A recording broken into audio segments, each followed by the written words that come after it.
নমস্কার, আমি বিপ্লব ঘোষ বলছি। আমি কেষ্টপুরে থাকি। আমার এখানে আমার স্ত্রী এবং আমার ছোট মেয়ে নিয়ে আমাদের এই বাড়ি। এই একতলা দোতলায় স্কুল রয়েছে, তিনতলায় আমরা থাকি, বাগান ঘেরা বাড়ি। আমার সম্বন্ধে দু একটি কথা আমি একটু আপনাদের জানাই। সেটা হলো, ছোটবেলা থেকে, একদম ছোটবেলা থেকে আমি যখন যেটা মনে হতো লিখতাম, বিশেষ করে কবিতা লিখতাম। বাবার কাছে শুনেছি বাবা নাকি ফরিদপুরে যখন একটা দোকান চালাতেন, সেখানে নাকি তিনিও কবিতা লিখতেন। জানি না এটা কোনো জিনের ব্যাপার আছে কিনা। তা সেই থেকে আমার মধ্যে ওই লেখালেখিটা এসেছে বোধহয়। তখন আমার বয়স 12-13 বছর বয়স হবে। লিখতাম, সেই যখন যেটা মনে হতো লিখতাম, লিখে আবার সেগুলো ফেলেও দিতাম। কিন্তু আস্তে আস্তে যেটা দাঁড়ালো যে অনেক জায়গায় ম্যাগাজিনে সেটা ছাপা শুরু হলো। তারপরে আমার কর্মজীবনের মধ্যে আমি ব্যস্ত হলাম। সেটা আমার একরকম আশীর্বাদ হয়েছে।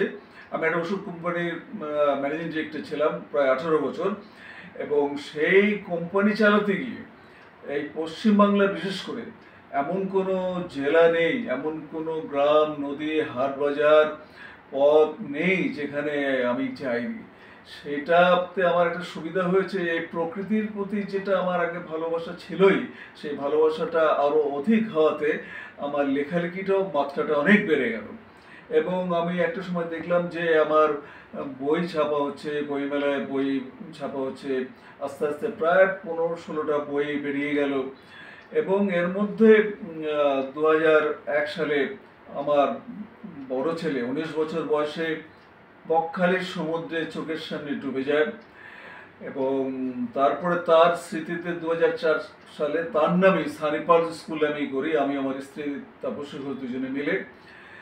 আর তারপরে চালাতে চালাতে দীর্ঘ বেশ কিছু বছর পরে তারপরে আমার মেয়ে, ছোট মেয়ে হয়। সেই ছোট মেয়ে এখন তো এমএসসি পড়ছে দিল্লিতে, ক্লিনিক্যাল সাইকোলজি।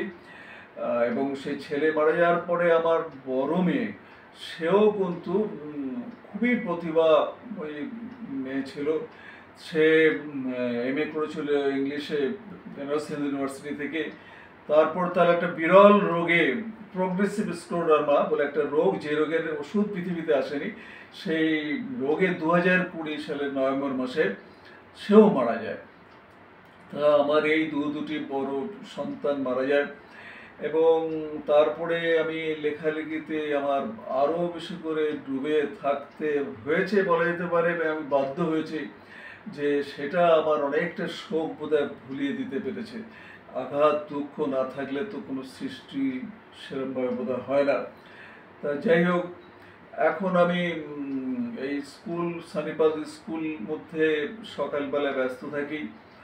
আর বাকি সময়টা আমি আমার পড়াশোনা করি। রাত 10টা-11টার পরে পড়ি এবং যা লেখালেখি এখন রাতের দিকেই হয়। আর প্রচণ্ড বেড়াতে ভালোবাসি, সুযোগ পেলেই এই দেশে নানা জায়গায় ঘুরতে চলে যাই। এখন একটাই স্বপ্ন আছে যে আর 2-3টে বই যাতে হয়। আমার একটা উপন্যাস লিখছি, ওটাই আমার জীবনের শেষ উপন্যাস। কিন্তু কবিতা, ছোট গল্প, এই লেখাগুলো চলতেই থাকবে। তাই এই মোটামুটি এই হলো আমার কথা। নমস্কার।